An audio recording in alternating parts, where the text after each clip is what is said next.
What's up, Sooner Nation? Welcome to the SI Sooners podcast. Man, we had reached hump day of this open date, Parker, and we have been grinding.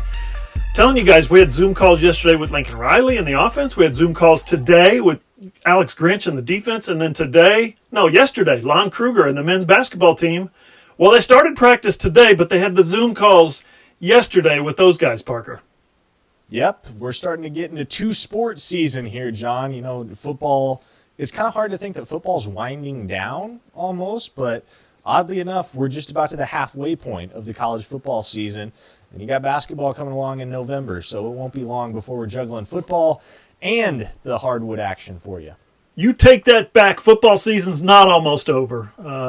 4 games in, 6 games to go. Is that right? So, you're right. Almost to the halfway point. It's kind of a miracle that we've gotten this far. Baylor doesn't really count, I guess, because they just keep postponing. I think they're actually going to play in the spring. We shall see. I'm John Hoover. I'm in Tulsa. That's Parker Thune. And Norman, thanks for listening to the SI Sooners podcast. And thanks for watching the SI Sooners podcast on YouTube. Parker, I don't know. I feel like we should start breaking down the X's and O's of the TCU game. Don't you think? Okay, I'm kidding. What we're actually going to do, spend a little more time on the Texas game because there's an open date. And it was the Texas game. I mean, I got to ask the question, Parker. Was it real? Was it a mirage? Was it like one of those, virtual reality headsets where you're totally immersed and yet it's completely fake?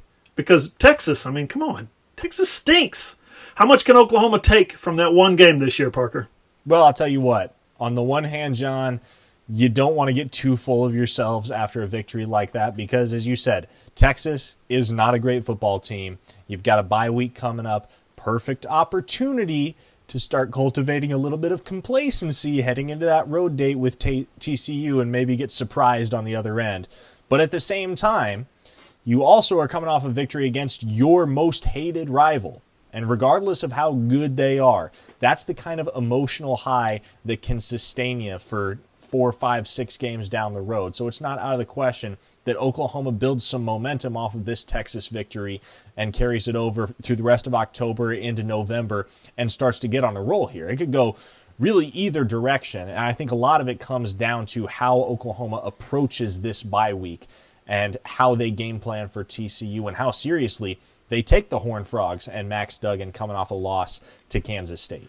Perfect time for an open date because there's a natural tendency when you hit that emotional high to kind of drop off a little bit. Stoops' team never really did that over the course of 20 years, 18 years.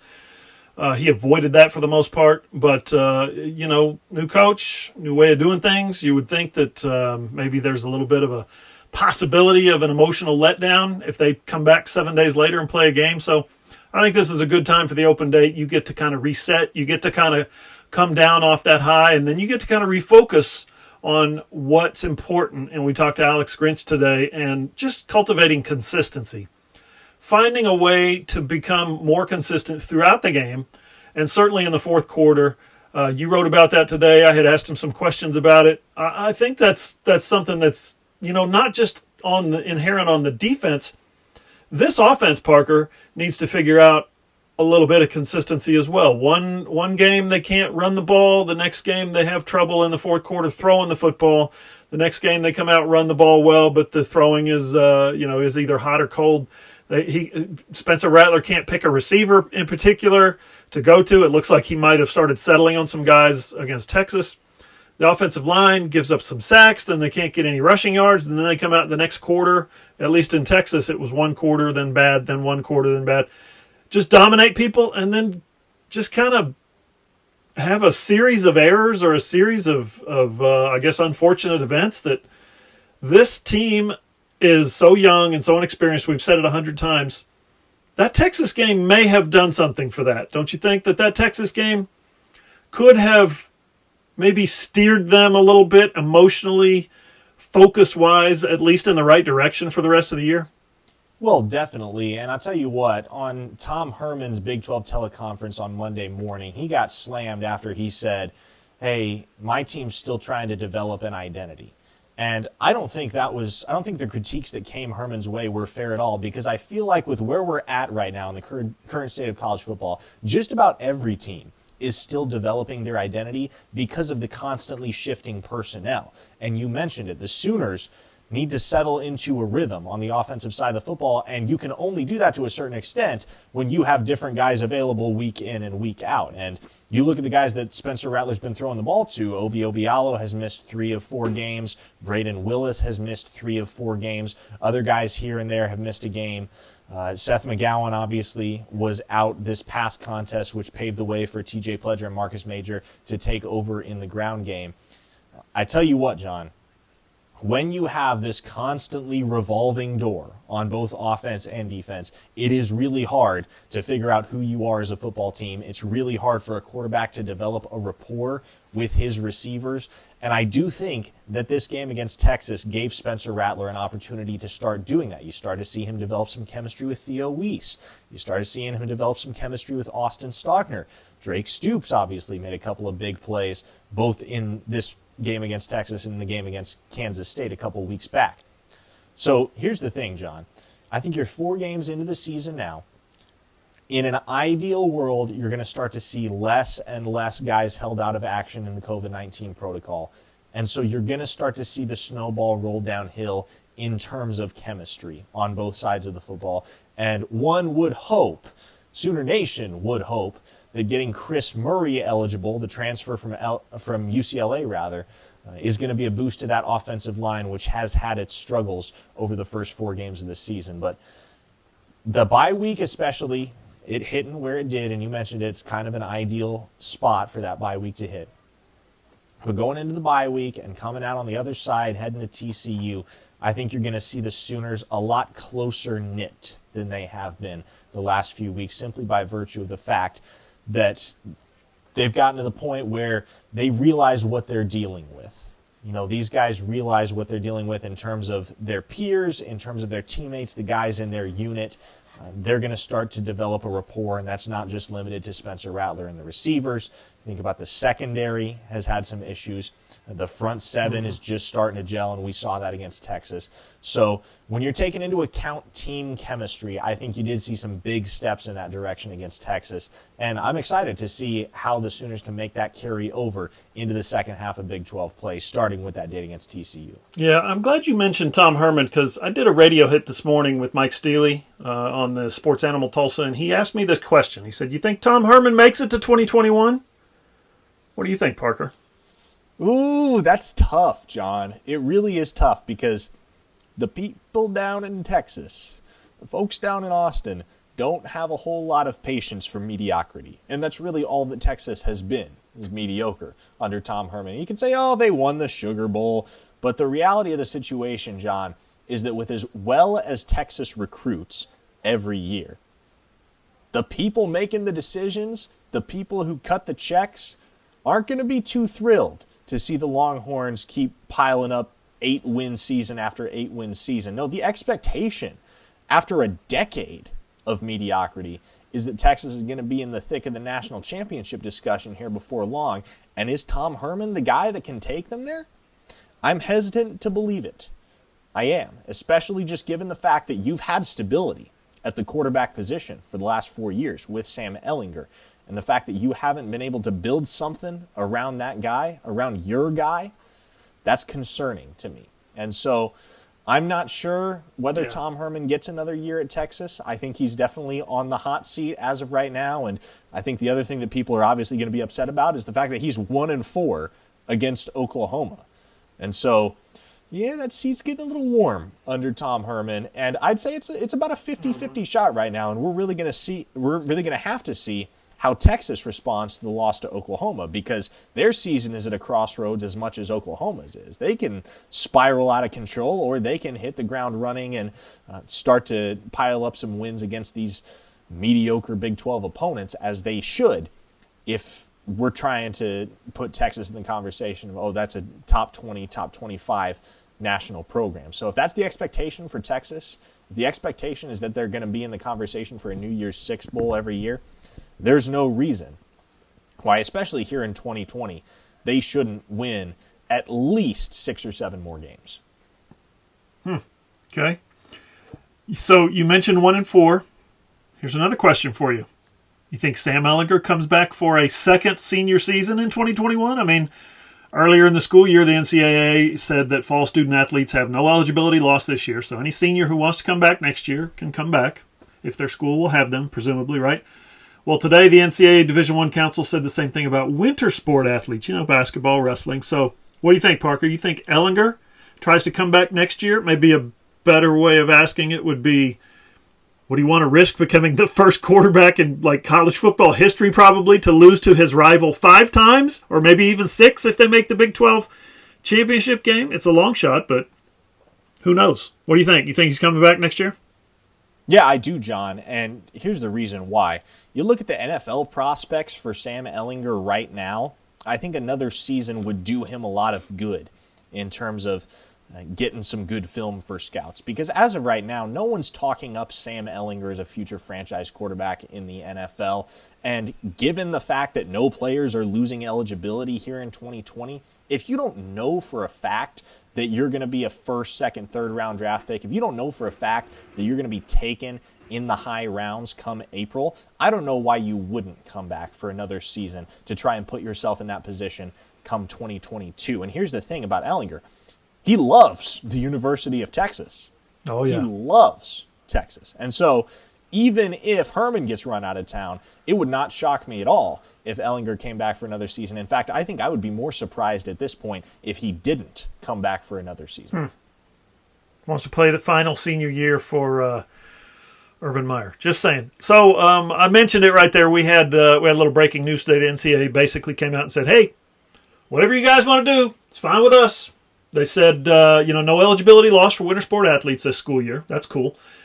It's going to be kind of tough for the incoming freshmen, and it's going to be tough for those equivalency sports or those head count sports where the coach has to match scholarships with, scholarship limits. It's going to be tough if he's got extra players. He or she has extra players, I should say.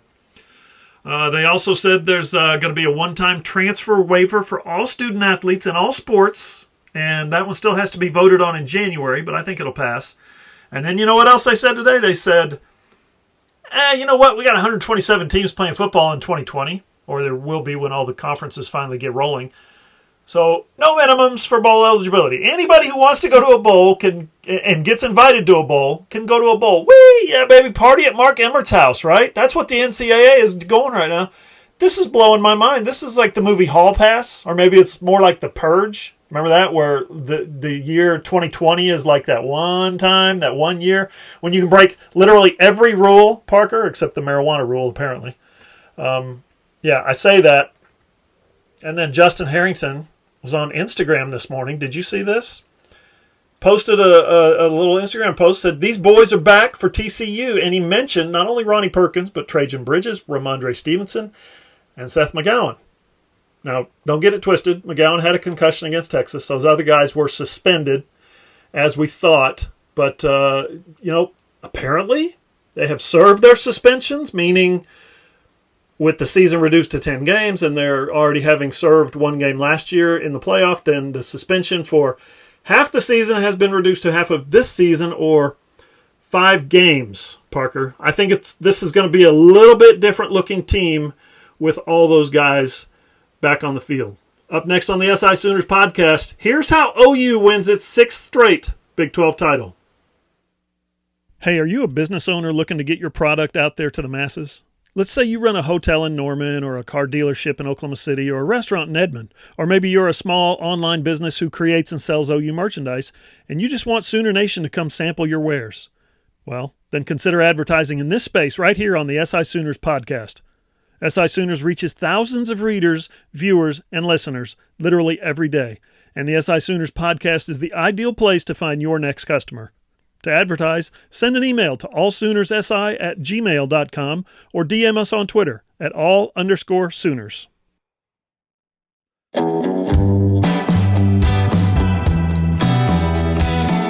Follow SI Sooners on Twitter at @all_Sooners. Find Parker at Parker Thune, Thune. I'm at John E. Hoover. Parker's also on Instagram at Parker Thune. I'm on Facebook, John Hoover Media, John E. Hoover Media, sorry. Our website is allsooners.com, and it's all free for now. Trust me on that when I say for now, so you better get in there. Jump in there and join the community section. It's just like a message board. You fire up. I want to see some messages from you guys. And, of course, find the video version of this podcast over on my YouTube channel, John Hoover Media. Leave a comment there, too, because there's a lot of fun. In fact, while you're there, you know what? Go ahead and subscribe. I post all kinds of press conferences. I post the videos, interviews, and more. If you subscribe and hit that little notifications bell, ding, you'll know when they get posted. Remember, if you are watching my original YouTube channel, it is eventually going away. I'm sorry, but it is. It's just going to happen. So I need you guys to subscribe to my other YouTube channel. It's not like some new media wild and wacky thing that you can't get like from outer space or something. It's on YouTube. It's just a different YouTube channel. It's right here, this little card. Just click. Parker and I will wait while you click on it and then hit subscribe. I promise we're not going anywhere. Okay, you're back. And all the stuff that I post here will be posted there first. So when this channel is El Muerto, that's the only one that I will be posting to. Don't know when that's going to be, but trust me, it's going to happen someday.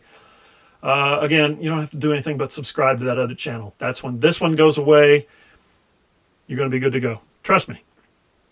Okay, I got a couple questions on Parker on OU's chances to win the Big 12 again this year. Okay, that would be number 6 in a row. I think, number 14 overall? Is that right? Including all Bobs?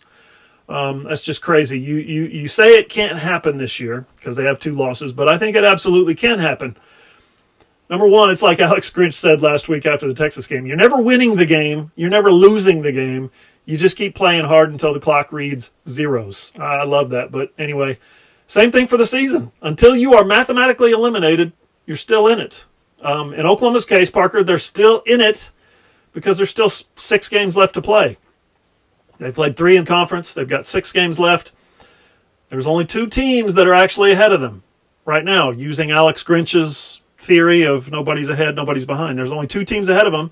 One's Kansas State, the other's Iowa State. Okay, so now obviously first up, OU has to run the table. They have to finish 7-2 in conference play. Then Oklahoma needs just one of those 2 teams, Kansas State or Iowa State, to lose twice.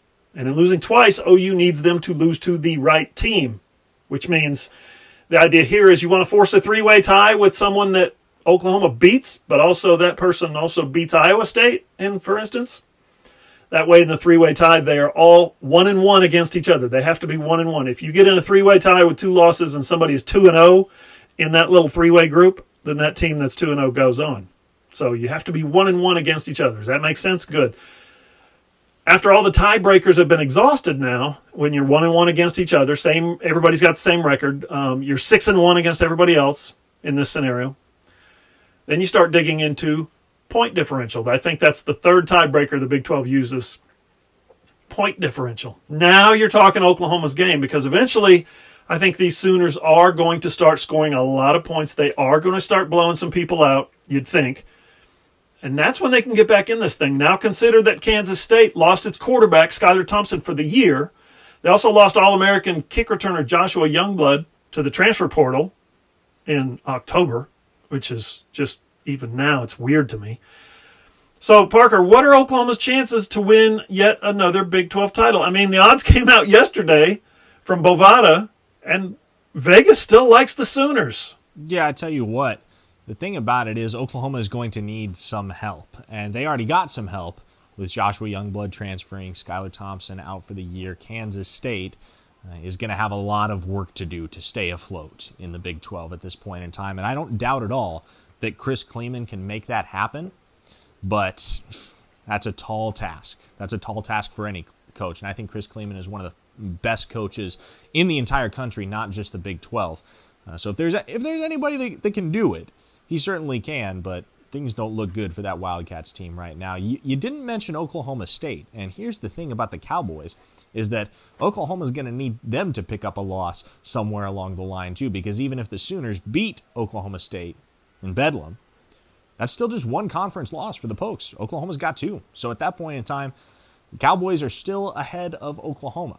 And my biggest question here, John, is how do COVID-19 cancellations impact the race for the Big 12 title? Because let's just say, for instance, what if Baylor wins out, Oklahoma's scheduled to play them the last week of the regular season. What if Baylor wins out and they only end up playing, say, 6 or 7 games, and then they have another COVID outbreak and they have to cancel their game with Oklahoma on December 5th?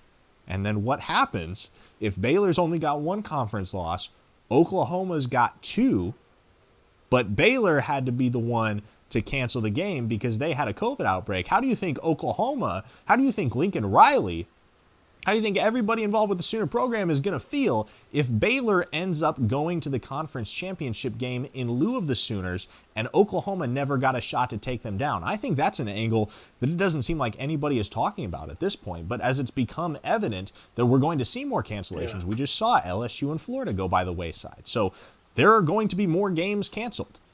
How does that impact the race for the conference championship? We'll have to see.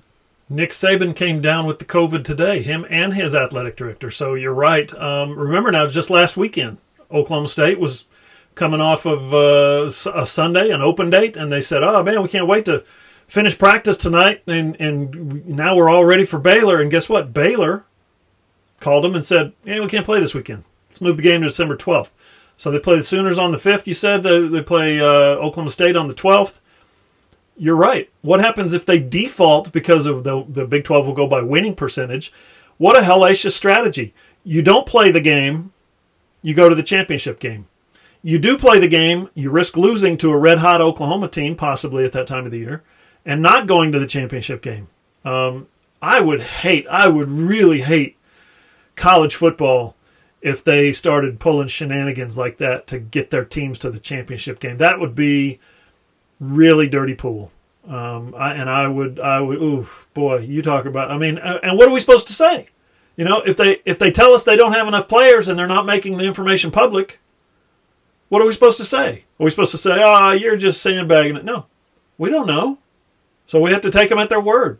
And anybody that would do such a thing knows that we would have to take them at their word. Not a big fan. Not a big fan of that scenario, Parker. Okay, so for the purposes of this podcast, Parker, we've got OU in the Big 12 championship game. But who are they going to play? And I'm saying it right here. It's going to be Iowa State or it's going to be Oklahoma State, as you mentioned earlier. One of those two teams. Sorry, Alex Grinch, but they actually both are ahead of you right now because neither one of them has a loss. But, what do you think? Cyclones or Cowboys? Well, if I had to pick right now, John, I would lean towards Iowa State just because I think that football team looks more well-rounded than the Pokes.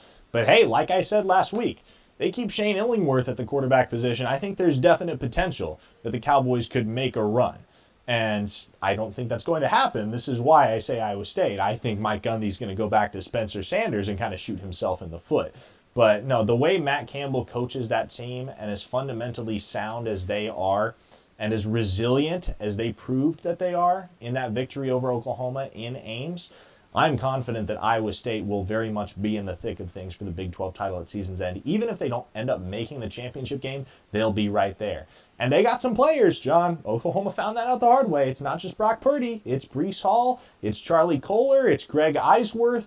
All around the field, Iowa State's got playmakers. Mike Gundy has had a time or two where he's picked the wrong quarterback. It's just, I'm just saying. It's happened before. You could be onto something. Up next on the SI Sooners podcast, it's your segment. It's the Mailbag. Hey there, loyal listeners. Parker Thune here with SI Sooners. Are you a business owner looking to get your product out there to the masses? Let's say you run a hotel in Norman, or a car dealership in Oklahoma City, or a restaurant in Edmond. Or maybe you're just a small online business who creates and sells OU merchandise, and you want Sooner Nation to come sample your wares. Consider advertising in this space right here on the SI Sooners podcast. SI Sooners reaches thousands of readers, viewers, and listeners literally every day, and the SI Sooners podcast is the ideal place to find your next customer. To advertise, send an email to allsoonersi@gmail.com or send us a direct message on Twitter at @all_Sooners.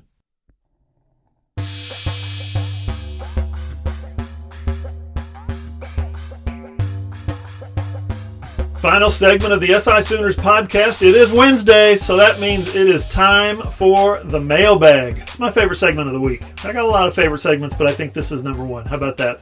Parker, I'm going to take it all the way back to last Saturday when I got like back-to-back-to-back tweets from Scott Fogelman and Will Corporon.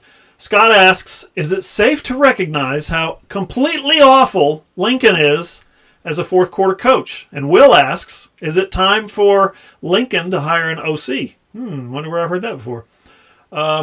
He says he's making some mistakes, in my opinion. And then later in the week, Corey Wyatt asked the same question. Should he give up some OC duties? What are your thoughts? John, I could legitimately go either way. I'm not comfortable answering this question definitively until we see how the rest of this season plays out, because I don't want to be hitting the panic button after those 2 losses to start the season for Oklahoma. But at the same time, I think you look at the way that Lincoln Riley's play calling has been over the past few weeks and how it's burned the Sooners in those losses and how it almost burned them Saturday against Texas, you can certainly make that argument. And like I said, the thing about it is if Oklahoma rebounds, if they win out in the Big 12, win the Big 12 title, go to a New Year's Six bowl game, then I don't think anyone is engaging this conversation. I think there is a certain element of overreaction, and I don't think it's an entirely unhealthy overreaction, but an overreaction nonetheless. At this point in time, I think Lincoln Riley's doing a fine job. I don't think the poor play calling in the late stages has become enough of a trend yet for any Sooner fan to be hitting the panic button. I say give it some time. Let's see how the season plays out. If we start to see this crop up 5-6 games down the road and it becomes a trend throughout the entire season and not just the first couple of games of Big 12 play, then you can start entertaining that discussion. Fair enough. And it's not like he's going to hire an offensive coordinator in the bye week, right? So come on. That is right. All right. Your question is from Danny McCoy. Grimes for OU, number 14, referring to Reggie Grimes. Saw him a lot in the first game against Missouri State, which is true. Haven't noticed him playing since. Is he active on the depth chart each week? As far as I know, he's healthy. I've been watching him go through warm-ups and everything. He's certainly active, so to speak. This isn't the NFL where they activate or deactivate players for practice squad or designate any of that. He's been dressed out every game. He's on the 2-deep. He's ready to go if they need him. Again, I've seen him in warm-ups. He's right there with the 1s and the 2s. I think you saw him that first week because as a freshman, he got to play in a 48-0 blowout. He hasn't played much these last 3 games because as a freshman, the games have been really close, and the other guys have been playing well, especially at that position, Isaiah Thomas. Okay, Parker, at OkieMade on Twitter asks, is Oklahoma still being listed as a favorite to win the Big 12? Per Bovada, they're plus 145. They're plus Iowa State's plus 325 and Oklahoma State is plus 350. Is that any indication of how bad the Big 12 is this year? Yes. Yes, to a certain extent it is, because the Big 12 is bad. And you think about it, the guy that is third in the Big 12 right now in touchdown passes, Alan Bowman, just got benched at Texas Tech. So really every program in the Big 12 right now is experiencing some turnover and some inner tumult. I mean, Oklahoma State, the one team that's undefeated in the Big 12, is rolling with the guy that was their third-string quarterback to open the year. So everybody is in uncharted waters at this time. I think it makes sense that Oklahoma is still the favorite simply because they've been there before, 5-time reigning Big 12 champions. So if there's a year where there's as much chaos as there is here in 2020, you stick with the team that has proven themselves and has proven that they can deal with adversity. And I think Oklahoma and Lincoln Riley at the helm, they've proven that they can do that. And so it is, to a certain extent, an indictment on the Big 12, but I think it's also a vote of confidence that Oklahoma is going to be able to right the ship. And in this season that has brought so much turmoil, the Sooners are the most trustworthy team in the conference. All right, Bobby McKay, John, asks, is it fair to compare the OT win versus Texas and the OT win in Tennessee with Baker going back to 2015? It was Baker's second game, Rattler's fourth. It was clearly Baker's team after that win. This is now Rattler's team. Did he grow up on Saturday like Baker did in Tennessee? Bobby asks a lot of good questions to the Ask Hoover blog and the show, the radio show that we used to have. So we appreciate that, Bobby. It's a great comparison. Solid. A couple of differences. Baker fell behind early in that game and was playing catch up the whole game. Obviously, he was just kind of freewheeling at some point. Rattler, on the other hand, against Texas, was ahead early and was trying to hold on to the lead before he got benched and before he got pulled. I remember thinking, after Baylor threw his second interception at Neyland Stadium, man, that stadium gets rocking, by the way. That was some atmosphere. But I remember thinking after that second pick, well, I guess Baker isn't the man. I guess we can expect to see Trevor Knight at some point, if not tonight, and then at some point this season. I guess the quarterback competition is open back up. You thought the same thing. You know you did. Anyway, I doubt that Lincoln Riley ever really considered Trevor in Knoxville. But he did move on to Mordecai in Dallas, and I thought that was interesting. And then the other big difference, and we all know this, Baker had played more than half a season at Texas Tech as a true freshman. Then he transferred. Then he played freaking intramural ball. Then he sat out and he redshirted and he won the job. In my opinion, he actually won the job that first spring when he wasn't even eligible yet. Remember that? It comes out spring game, goes 11 for 11. Anyway, all that is to say, I think Rattler's still got to go through some things before he can call this his team. He did play great in the overtime against Texas, but I think he's still got some maturing to do. I mean, it is kind of his team, sort of, but since he's still just a freshman, he's on the young side. To say it's his team, I think it's still a little bit early. Okay, Parker, Andy C. Wright on Twitter asks, Anton Harrison earned the full-time starter role at left tackle, no? Yes, it seems as though he has, and I'm not surprised by that, really. The Sooners had problems at that tackle position with Eric Swenson last year, and so Anton Harrison coming in clearly impressed some people in preseason camp, and he's most definitely a guy that has all the physical tools to play that position. You look at him, he's huge, he can move, and so he projects as kind of the anchor of that line for the next few years. If you're thinking about what Creed Humphrey has been to the Oklahoma line in the last few years, that's more than likely going to be Anton Harrison, just getting that starting gig as early as he did. And hey, there were higher touted guys than Anton Harrison in this class. You look at Nate Anderson, you look at Andrew Rain. Neither of those guys did what Anton Harrison did and rose to the challenge and assumed a starting job. So props to him, and it's clearly a huge testament to how highly the coaching staff thinks of him and how ready he was for the collegiate game. So definitely I think the coaching staff has to be very pleased with Anton Harrison and the way that he has developed in such a short time and in such a strange offseason to be coming in as a true freshman in particular. All right, John. Harry Taylor, hype man Harry, appreciate you, brother. He asks, when is the last time my Sooners blocked a punt and a field goal in the same game before Saturday? That's an interesting one. Yeah, interesting. A little bit of history here. Harry, our man Mike Brooks, who is my, of course, go-to guy when it comes to OU history. And I answered this question on Twitter for you earlier in the week, but I thought our podcast folks would like to know this as well. The last time OU blocked a punt and a field goal in the same game before Saturday against Texas, love this, was against Indiana State in 1999. That's right, Bob Stoops' first game. I can remember that. Them blocking a punt and I remember block kicks anyway. And I remember thinking on that day, listening to the game on the radio, well, I'm pretty sure John Blake's team's got field goals and punts blocked against them a lot, but I guess this Stoops guy seems to have it together. He seems like a little bit different coach. Parker, Jason Moore asks, where have all the explosive plays gone? Is it personnel? Is it play calling? Is it design? Is it execution? Well, on a certain level, John, I think it's personnel. The Sooners don't have a home run threat, the kind of guy that CeeDee Lamb was, and they don't have a running back in that backfield right now, the caliber of Trey Sermon or Kennedy Brooks. And no, that's not a dig at any of the guys on the roster. The reality of the situation is, hey, CeeDee Lamb is tearing it up in the NFL right now. He's clearly a guy that was a next-level talent. And Kennedy Brooks and Trey Sermon both average upwards of 5 yards a carry. Brooks averaged like 8 yards a carry, John.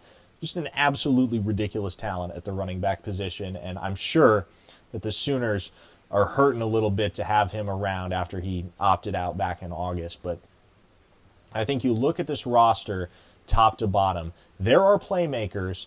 There is no CeeDee Lamb, and there is no Kennedy Brooks. And that's just the type of thing that the Sooners are going to have to learn to deal with. You're not going to see the ridiculous 65, 70-yard touchdown catches that you saw from CeeDee Lamb. You're not going to see the long breakaway runs that you saw from Kennedy Brooks and Ramondre Stevenson to a certain extent. We forget we haven't seen him on the field. So Oklahoma's offense right now isn't necessarily set up personnel-wise in a manner that's conducive to those explosive big plays. Chunk gains? Sure. And I think we've seen a lot of those from Oklahoma over the first 4 games. But if you're expecting those kinds of plays, it's probably not going to be that kind of year for Oklahoma, simply because they don't have those guys. They don't have Brooks.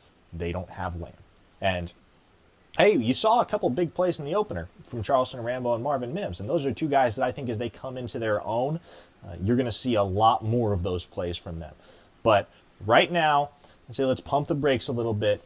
It's a little early to be placing those expectations on guys that are filling the void for one guy that is already excelling at the professional level in CeeDee Lamb, and another guy that will no doubt excel at the professional level in Kennedy Brooks.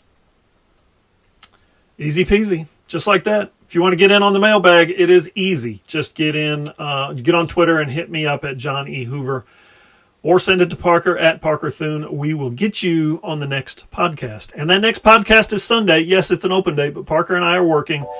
So y'all enjoy the games. Okay, have a great weekend. Listen to the SI Sooners podcast on iTunes, Spotify, Google, or wherever you get your podcasts, or on your Amazon-enabled device. Just say, Alexa, play the SI Sooners podcast and enjoy. Or go to allsooners.com, click on the player, and listen on your phone, your tablet, your computer, and watch the video on my YouTube channel. Simple as that. John Hoover Media. For Parker Thune, I'm John Hoover. See you guys.